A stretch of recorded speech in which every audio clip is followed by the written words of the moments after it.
मैं डॉक्टर रमेश शुक्ला एक बार आपका फिर से स्वागत करता हूं आपके अपने YouTube channel the Lucknow study station पर।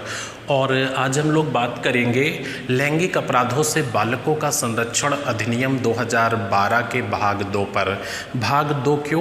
क्योंकि इससे पहले मैंने भाग 1 आपको करा दिया है, उसका वीडियो अपलोड हो चुका है। ये उसी का पार्ट 2 है और उसका कारण ये है कि ये अधिनियम थोड़ा सा लेंदी था। जैसा कि हमने आपको बताया कि इस अधिनियम में टोटल 9 अध्याय और 46 सेक्शन यानी धाराएं हैं। तो अधिनियम महत्वपूर्ण था। इसमें कुछ स्टार्ट नहीं किया जा सकता था, कुछ समझौता नहीं किया जा सकता था। तो मैंने ये डिसाइड किया कि इस अधिनियम को हम लोग 2 पार्ट में पढ़ेंगे। तो पहले पार्ट में हमने आपको अध्याय 1 से लेकर के अध्याय 4 तक के बारे में बताया और इस भाग में यानी भाग 2 में अध्याय 5 से लेकर के और अध्याय 9 तक इसके बारे में बताऊंगा। अच्छा, इसका भाग आप देखिए, वो बहुत ही महत्वपूर्ण है।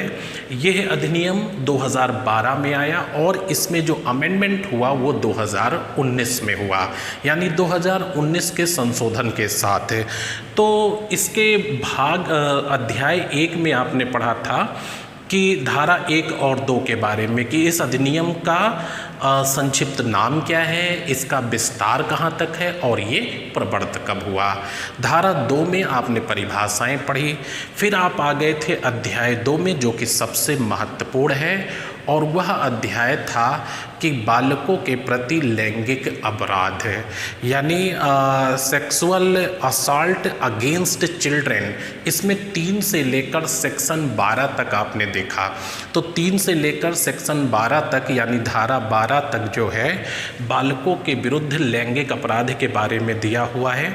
इसके बाद अध्याय 3 आपने देखा, जिसमें अश्लील साहित्य यानी पोर्नोग्राफी के लिए बालकों का उपयोग, जो कि सेक्शन 13 से लेकर के 15 तक था। और उसके बाद चौथा अध्याय हमने आपको बताया था। चौथा अध्याय जो आपका था, इस अधिनियम के तहत अपराध का दुष्प्रेरण या प्रयत्न, जो कि आपका सेक्शन 16 से लेकर के 18 तक था। तो इस तरह से धारा 18 तक और अध्याय 4 तक आपका भाग 1 है, आप उसे देखिए। आज हम डिस्कस करेंगे भाग 2 पर, पॉक्सो एक्ट 2012 के भाग 2 पर। तो चलते हैं अध्याय 5 पर। अध्याय 5 पर आ जाइए। पिछले में अध्याय 4 तक कंप्लीट हो गया है। तो ये अध्याय 5 जो है, इसमें धारा 19 से लेकर के धारा 23 तक बताया गया है। तो जो महत्वपूर्ण है उसके बारे में हम आपसे डिस्कस करेंगे। अध्याय 5 में अपराधों की रिपोर्ट करने के लिए प्रक्रिया दी है कि अपराधों की रिपोर्ट किस प्रक्रिया से की जाएगी, जिसका पहला सेक्शन 19 है। तो धारा 19 में लिखा है अपराधों की रिपोर्ट करना। इसके अंतर्गत यदि किसी व्यक्ति, जिसमें बालक स्वयं शामिल है, इसके अंतर्गत किसी व्यक्ति जिसे यह आशंका है कि इस अधिनियम के अधीन कोई अपराध किया गया है, और वो हमने आपको बताया था कि अध्याय 2, अध्याय 3 और अध्याय 4 में उल्लिखित है। अध्याय 2 में लैंगिक अपराध, अध्याय 3 में पोर्नोग्राफी से संबंधित अपराध और अध्याय 4 में इस अपराध का दुष्प्रेरण या प्रयत्न। तो यहाँ पे ध्यान रखिएगा कि इसके अंतर्गत यदि किसी व्यक्ति, बालक जिसमें स्वयं शामिल है, जिसे यह आशंका है कि इस अधिनियम के अधीन कोई अपराध किया गया है या किए जाने की संभावना हो, तो वह मामले की रिपोर्ट या सूचना स्थानीय पुलिस या विशेष किशोर पुलिस यूनिट को कर सकेगा। तो सेक्शन 19 में ध्यान रखिएगा कि अपराधों की रिपोर्ट करना है कौन कर सकेगा? कोई भी व्यक्ति जिसमें बालक भी शामिल है, अगर उसे लगता है कि इस अधिनियम के तहत कोई अपराध किया गया है या किए जाने की संभावना है, तो इसकी रिपोर्ट वो लोकल पुलिस या किशोर पुलिस यूनिट को कर सकेगा। आइए नेक्स्ट सेक्शन पर। धारा 21 आप देखें। धारा 21 में कहा गया है मामलों की रिपोर्ट करने या अभिलिखित का मतलब रिकॉर्डिंग करने या लिखने, मामले की रिपोर्ट करने या अभिलिखित करने में विफल रहने के लिए दंड का प्रावधान किया गया है। तो धारा 19 में कहा गया है कि मामले की रिपोर्ट कौन कर सकेगा, और धारा 21 में मामले की रिपोर्ट करने या अभिलिखित करने पर असफल रहने पर दंड का प्रावधान किया गया है। इसे ध्यान से देखिएगा। इसके अंतर्गत जो कोई व्यक्ति धारा 19 के तहत किसी अपराध की रिपोर्ट करने में असफल रहता है या रिपोर्ट लिखने में असफल रहता है तो उसे 6 माह के कारावास या जुर्माने या दोनों से दंडित किया जाएगा। किंतु यही काम किसी संस्था का भार साधक अधिकारी, कोई व्यक्ति जो उसके अधीनस्थ द्वारा किया गया अपराध है, यदि उस मामले की रिपोर्ट करने में असमर्थ रहता है तो उसे 1 वर्ष के कारावास व जुर्माने से दंडित किया जाएगा। तो ये चीज़ ध्यान रखिएगा कि अगर एक सामान्य व्यक्ति है और वह रिपोर्ट करने में असफल रहता है या किसी वजह से असमर्थ रहता है तो उसे 6 माह का कारावास या जुर्माना अथवा दोनों से दंडित किया जा सकता है। किंतु यही काम अगर कोई भारसाधक अधिकारी, किसी विभाग का विभागाध्यक्ष अपने अधीनस्थ कर्मचारी जो कि इस अपराध को करता है के खिलाफ यदि रिपोर्ट लिखाने में असफल रहता है, असमर्थता दिखाता है तो उसे 1 वर्ष के कारावास और जुर्माने दोनों से दंडित किया जा सकता है। आइए नेक्स्ट पॉइंट पर देखिएगा। धारा 22 अधिनियम की धारा 22 अध्याय 5 जो 19 से 23 तक था, इसमें धारा 22 इम्पोर्टेंट है। मिथ्या सूचना के लिए दंड, मिथ्या मतलब झूठी सूचना के लिए दंड का प्रावधान किया गया है। जो कोई व्यक्ति धारा 3, धारा 5, धारा 7, धारा 9 के अधीन किसी अपराध के संबंध में, अब यहाँ पे क्लियर करेंगे कि धारा 3, धारा 5, धारा 7, धारा 9 में क्या है। तो ये आप पीछे पढ़ चुके हैं भाग 1 में, जिसमें अध्याय 2 में लैंगिक अपराधों के लिए दंड है। तो वहाँ पे धारा 3 में कहा गया है प्रवेशन लैंगिक हमला यानी पेनिट्रेटिव सेक्सुअल असॉल्ट, और धारा 5 में कहा गया है कि गुरुतर प्रवेशन लैंगिक हमला यानी एग्रेवेटेड पेनिट्रेटिव सेक्सुअल असॉल्ट, जबकि धारा 7 में कहा गया है सेक्सुअल असॉल्ट, और धारा 9 में कहा गया है कि यहाँ पे एग्रेवेटेड सेक्सुअल असॉल्ट यानी गुरुतर लैंगिक हमला। तो यहाँ पे लैंगिक हमला इन दोनों में है और इन दोनों में प्रवेशन लैंगिक हमला है। तो जो कोई व्यक्ति धारा 3, 5, 7, 9 के अधीन किसी अपराध के संबंध में किसी व्यक्ति को बदनाम करने के उद्देश्य से, अपमानित करने के उद्देश्य से उसके विरुद्ध मिथ्या यानी झूठी सूचना देता है, उसे 6 माह के कारावास या जुर्माने या दोनों से दंडित किया जा सकेगा। अच्छा, इसमें हमने एक नोट लिखा है, इसको भी ध्यान से देखिएगा। ये धारा 22 के ही अंतर्गत है।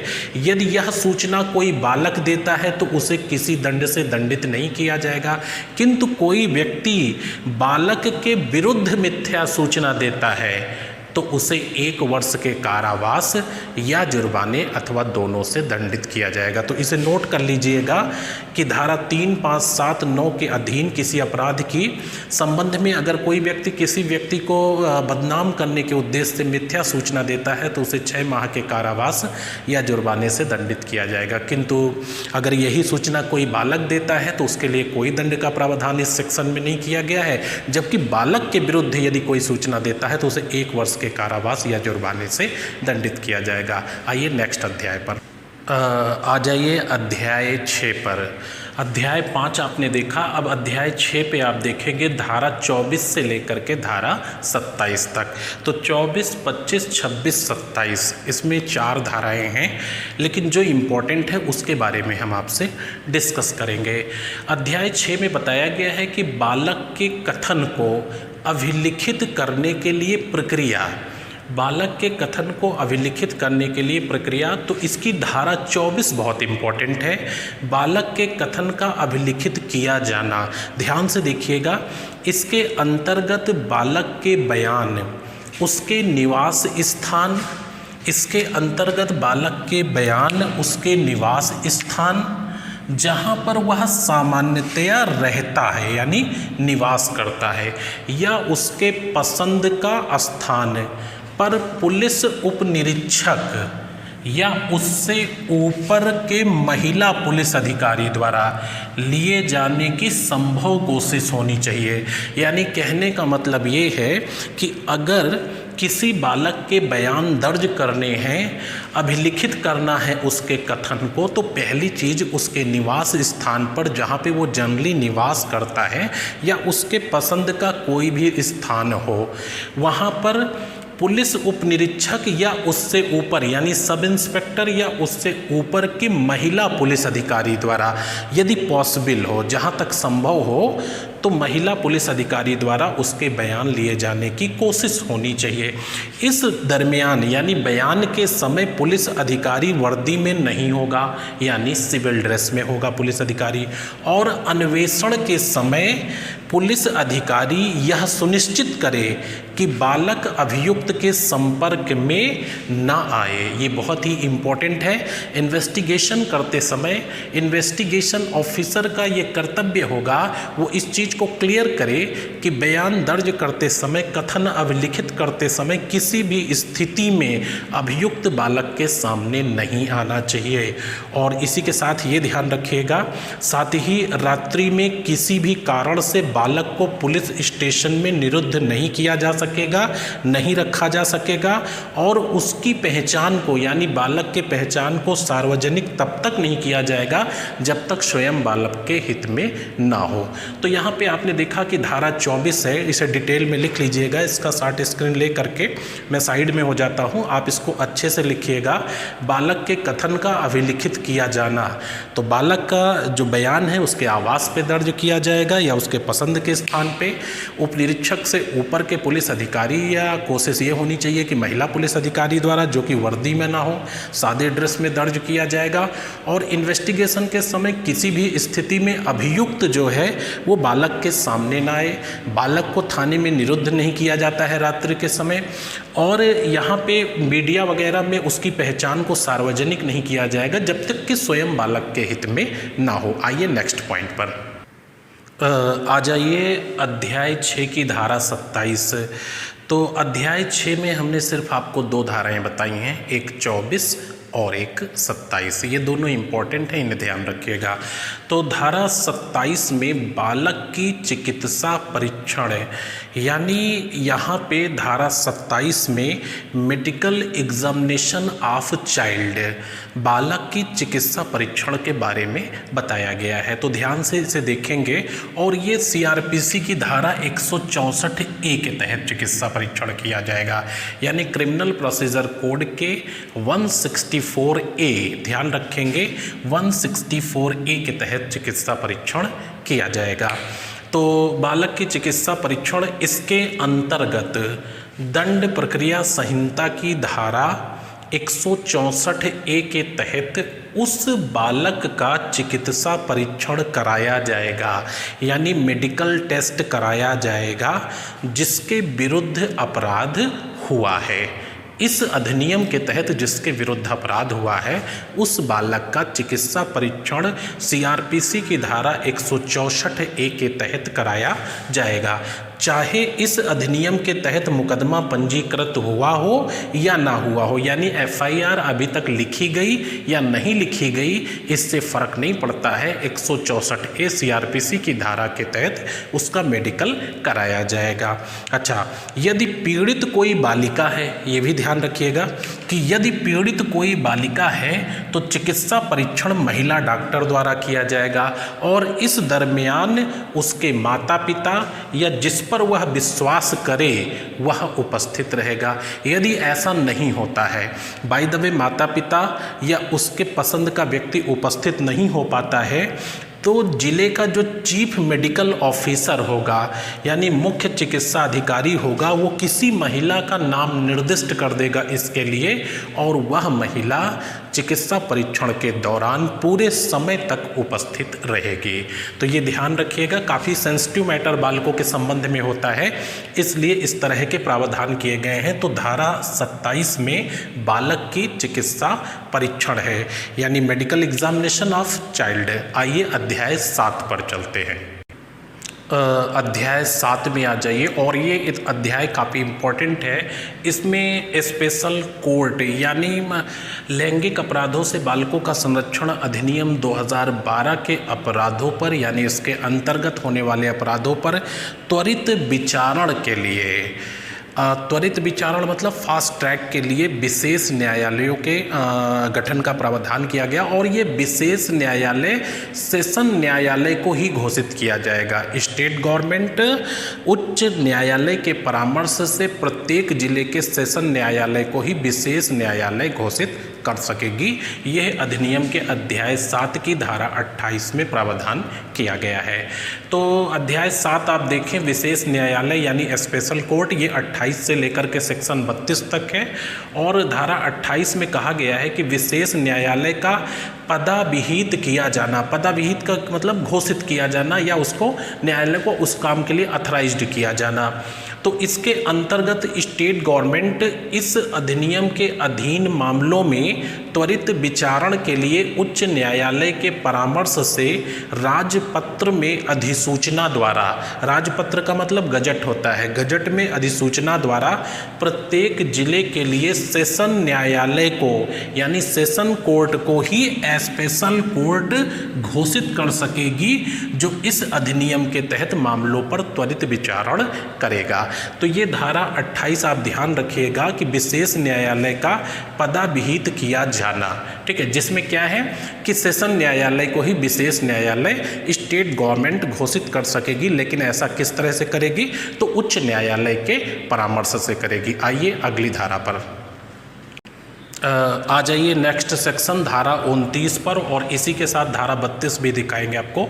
अध्याय 7 जिसमें स्पेशल कोर्ट का प्रावधान किया गया था, और हमने आपको बताया था कि सेशन कोर्ट को ही स्पेशल कोर्ट घोषित कर दिया जाएगा। तो यहाँ पे धारा 29 आप देखेंगे, कतिपय अपराधों के बारे में उपबंध, कतिपय का मतलब कुछ अपराधों के बारे में उपबंध।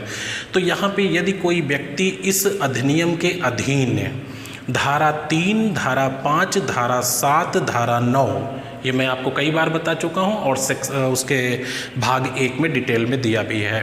तो धारा 3, धारा 5, धारा 7 व धारा 9 का अपराध करने का, दुष्प्रेरण करने का, प्रयत्न करने का अभियुक्त है। यदि कोई व्यक्ति धारा 3, 5, 7, 9 का अपराध करने, अपराध का दुष्प्रेरण करने या अपराध का प्रयत्न करने का अभियुक्त है, तो वह तब तक अपराधी माना जाएगा जब तक न्यायालय में निर्दोष साबित नहीं हो जाता है। तो ये काफ़ी इंपॉर्टेंट सेक्शन है कि यदि पॉक्सो एक्ट के तहत इन धाराओं में आपके खिलाफ मुकदमा दर्ज हो जाता है, तो आप तब तक अपराधी माने जाएंगे जब तक कि न्यायालय आपको इस अपराध से दोषमुक्त न कर दे या आपको बरी न कर दे।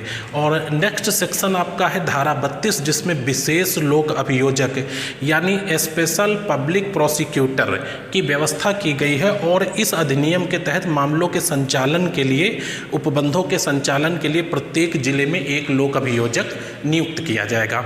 और इस लोक अभियोजक के लिए वही प्रावधान है जो अन्य अधिनियमों में है कि लोक अभियोजक वही व्यक्ति नियुक्त हो सकेगा जिसे अधिवक्ता के रूप में यानी विधि व्यवसायी के रूप में 7 वर्ष कार्य करने का अनुभव हो।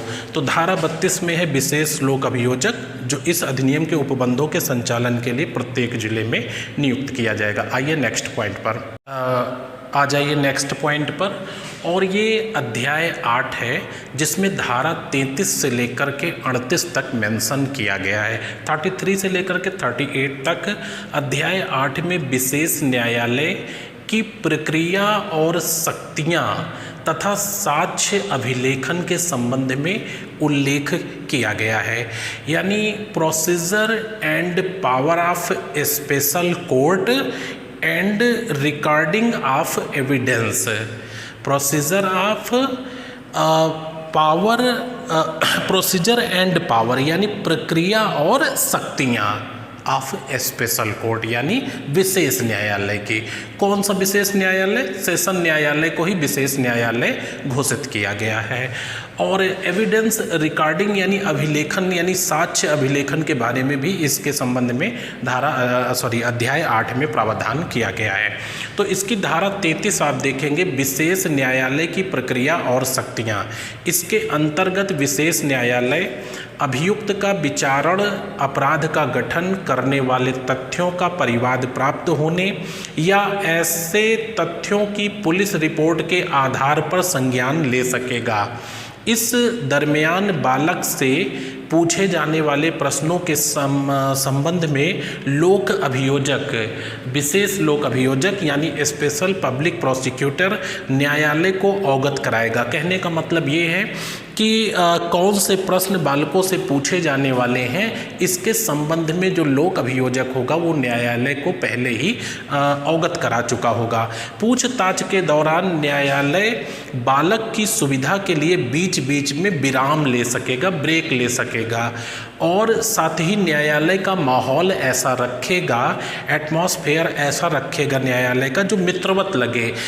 यहाँ पर बालक के माता पिता, उसके मित्र, उसके रिश्तेदार जिस पे वो ट्रस्ट करता हो, विश्वास करता हो, वो उपस्थित रह सकेंगे। तो ये पॉइंट आप ध्यान रखेंगे। और इसमें कुछ प्रावधान किए गए हैं इसी धारा के तहत, वो आगे मैं नोट करके आपको दिखाता हूँ। एक बार फिर से देख लीजिए कि इसके अंतर्गत अभियुक्त का विचारण, अपराध का गठन करने वाले तथ्यों का परिवाद प्राप्त हो या ऐसे तथ्यों की पुलिस रिपोर्ट के आधार पर संज्ञान ले सकेगा आपका विशेष न्यायालय। तो कुछ इसके पॉइंट हैं, आइए उनको भी दिखाते हैं। इसी सेक्शन के कुछ इम्पोर्टेंट पॉइंट और देखिएगा। धारा 33 में ही आगे कहा गया है कि न्यायिक प्रक्रिया के दौरान यानी जब मामले पर विचारण हो रहा हो तो उस दरमियान ना तो बालक को बार बार बुलाया जाएगा और ना ही विचारण के दौरान उसके चरित्र हनन संबंधी प्रश्न पूछे जाएंगे, बल्कि उसकी गरिमा का ध्यान रखा जाएगा और जब तक बालक के हित में ना हो उसकी पहचान किसी भी प्रकार से प्रकट नहीं की जाएगी, सार्वजनिक नहीं किया जाएगा। साथ ही कुछ मामलों में विशेष न्यायालय बालक के मानसिक या शारीरिक आघात के लिए प्रतिकार यानी मुआवजा व पुनर्वास के लिए आदेश कर सकेगा। तो ये आपने देखा धारा 33 जिसमें विशेष न्यायालय की प्रक्रिया और शक्तियों के बारे में बताया गया है। आइए अगले पॉइंट पर आ जाइए, सेक्शन 35 पे, धारा 35 पर, अध्याय 8 की धारा 35। बालक के साक्ष्य को अभिलिखित यानी एविडेंस रिकॉर्ड और मामले का निपटारा, दो चीज़ें हैं यहाँ पे। तो धारा 35 में है बालक के साक्ष्य को अभिलिखित और मामले का निपटारा करने की अवधि क्या होगा यानी टाइम पीरियड क्या होगा। तो विशेष न्यायालय जो कि सेशन न्यायालय को ही इस अधिनियम के तहत त्वरित विचारण के लिए विशेष न्यायालय के रूप में दर्जा दिया गया है। तो विशेष न्यायालय द्वारा अपराध का संज्ञान लिए जाने की तारीख से 30 दिन के अंदर बालक के साक्ष्य को अभिलिखित किया जाएगा। यानी एविडेंस रिकॉर्डिंग जो होगी, बालक का साक्ष्य अभिलेखन जो होगा वो अपराध का संज्ञान लिए जाने के 30 दिन के भीतर होगा तथा यथासंभव संज्ञान की तारीख से 1 वर्ष के भीतर मामले का विचारण पूरा किया जाएगा। 30 दिन के अंदर बच्चे के बयान दर्ज होंगे और 1 साल के अंदर सभी एविडेंस इकट्ठा करके इस मामले का विचारण किया जाएगा। आइए नेक्स्ट पॉइंट पर। नेक्स्ट पॉइंट आप देख लीजिए, एक साथ धारा 36, 37 और 38 यानी अध्याय 8 की धारा 36। प्रमाणित करते समय बालक का अभियुक्त को न दिखाना, यानी अभियुक्त को प्रमाणित करते समय बालक का अभियुक्त को न दिखाना, ये व्यवस्था की गई है धारा 36 में इस अधिनियम में। किसी भी प्रकार के साक्ष्य के लिए, किसी भी प्रकार के एविडेंस के लिए बालक को अभियुक्त के सामने नहीं लाया जाएगा। ये पॉइंट आप ध्यान रखेंगे कि इस अधिनियम के तहत किसी भी प्रकार के एविडेंस के लिए बालक को अभियुक्त के सामने नहीं लाया जाएगा, किंतु यदि आवश्यक हो तो वीडियो कॉन्फ्रेंसिंग या पर्दे पर या दर्पण के माध्यम से अभियुक्त को दिखाया जाएगा। इसी अधिनियम की धारा 37 आप देखिए, विचारण का बंद कमरे में संचालन, यानी विशेष न्यायालय मामलों का विचारण बंद कमरे में और बालक के माता पिता या किसी अन्य व्यक्ति जिस पर बालक विश्वास करता हो उसकी उपस्थिति में किया जाएगा। तो धारा 37 ये पूछ ली जाती है कि इस अधिनियम के तहत मामलों का विचारण कहाँ होगा, तो मामलों का विचारण बंद कमरे में और उस दरमियान विचारण के दरमियान, ट्रायल के दरमियान बालक के माता पिता या बालक जिस पर विश्वास करता है उस व्यक्ति की उपस्थिति में न्यायाधीश विचारण करेगा। अच्छा, इसी अध्याय 8 की जो धारा 38 है, इसमें बालक के साक्ष्य को दर्ज करते समय, अभिलिखित करते समय, रिकॉर्ड करते समय यदि ज़रूरत पड़ती है तो ट्रांसलेटर यानी अनुवादक या दुभाषिया या विशेषज्ञ की सहायता ली जा सकती है। उस मामले में विशेषज्ञ की सहायता ली जाती है यदि जिस बालक पर अपराध हुआ है वो मूक है, बहिर है, गूंगा है, तो उस स्थिति में विशेषज्ञ जो होगा, एक्सपर्ट होगा, उसकी मदद ली जाएगी और उसके मदद के साथ जो है साक्ष्य को अभिलिखित किया जा सकेगा, यानी एविडेंस को रिकॉर्ड किया जा सकेगा। तो आपने धारा 36, 37 और 38 देखा। अब आ जाए इसके लास्ट अध्याय पर, अध्याय 9 पर। आ जाइए अधिनियम के लास्ट अध्याय पे, अध्याय 9, जिसमें मिसलेनियस यानी विविध लिखा है, जिसको प्रकीर्ण लिखते हैं कानूनी टेक्निकल भाषा में, तो इसका मतलब विविध या मिसलेनियस होता है। और ये सेक्शन 39 से 46 तक है। 39 में कहा गया है कि विशेषज्ञ आदि की सहायता लेने के लिए बालक के लिए मार्ग निर्देश या दिशा निर्देश। तो इसमें विशेषज्ञ से तात्पर्य है साइकोलॉजिस्ट हो गया, मनोवैज्ञानिक हो गया, डॉक्टर हो गया, आदि जो एक्सपर्ट है इस क्षेत्र के, जो चाइल्ड को समझते हैं, उनकी सहायता लेने के लिए एक निर्देशिका बनाई गई है। तो ये कुछ खास इंपॉर्टेंट नहीं है। धारा 39 ध्यान रखिएगा, विशेषज्ञ आदि की सहायता लेने के लिए बालक के लिए मार्ग निर्देश। अच्छा, इसकी धारा 40 जो है ये ध्यान रखिएगा, इंपॉर्टेंट है। विधि व्यवसायी की सहायता लेने के लिए बालक का अधिकार है। विधि व्यवसायी यानी इसमें जो है वकील की सहायता लेने का बालक को अधिकार है। और ये दंड प्रक्रिया संहिता की धारा 301 यानी सीआरपीसी की धारा 301 के अधीन बालक का परिवार या संरक्षक जिसके संरक्षण में बालक रह रहा है विधि व्यवसायी की सहायता लेने के हकदार होंगे। ये सीआरपीसी के सेक्शन 301 के तहत बालक के माता पिता या संरक्षक जिनकी संरक्षण में वह रह रहा है वह 301 के तहत जो है विधि व्यवसायी की सहायता लेने के लिए हकदार होंगे या उनको अधिकार होगा। अच्छा, धारा 45 नियम बनाने की शक्ति, तो केंद्र सरकार, ये ध्यान रखिएगा कि इस अधिनियम के बारे में जो अंतिम रूप से नियम बनाने की शक्ति है वो केंद्र सरकार के पास है। तो धारा 45 में नियम बनाने की शक्ति केंद्र सरकार इस अधिनियम के प्रयोजनों को लागू कराने के लिए राजपत्र में अधिसूचना द्वारा नियम बना सकती है। आ जाइए लास्ट सेक्शन पर, आ जाइए अधिनियम के लास्ट सेक्शन 46 पे। तो अध्याय 9 की धारा 46। इस अधिनियम में टोटल 46 धाराएं हैं, बीच में कुछ हमने छोड़ी हैं जो आपके लिए उतनी महत्वपूर्ण नहीं थी। धारा 46 में लिखा है कि कठिनाइयों को दूर करने की शक्ति, यदि इस अधिनियम को प्रवर्तन में लाने में, इसके प्रयोजनों या उपबंधों को लागू कराने में कहीं भी कोई जटिलता आती है, कोई कठिनाई आती है, तो केंद्र सरकार राज्यपत्र में नियम प्रकाशित कर सकती है और उन नियमों के आधार पर उन जटिलताओं को दूर करके इस अधिनियम के प्रयोजनों को, उपबंधों को लागू कर सकेगी। किंतु यहाँ पे ध्यान रखने वाली बात यह है कि जो नियम या आदेश राज्यपत्र में प्रकाशित किए गए हैं यथाशीघ्र उन्हें संसद के प्रत्येक सदन में विचार के लिए रखा जाएगा। तो इस तरह से ध्यान रखिएगा। धारा 46 नोट कर लीजिएगा इससे। आपका ये पॉक्सो एक्ट कंप्लीट हो गया है। लैंगिक अपराधों से बालकों का संरक्षण अधिनियम 2012 और ये 2019 के अमेंडमेंट के साथ था, तो बहुत ही महत्वपूर्ण अधिनियम था। जब बालकों के संबंध में अगर कानून की बात की जाए तो ये अधिनियम सबसे महत्वपूर्ण हो जाता है। आप इसको ध्यान से पढ़िएगा।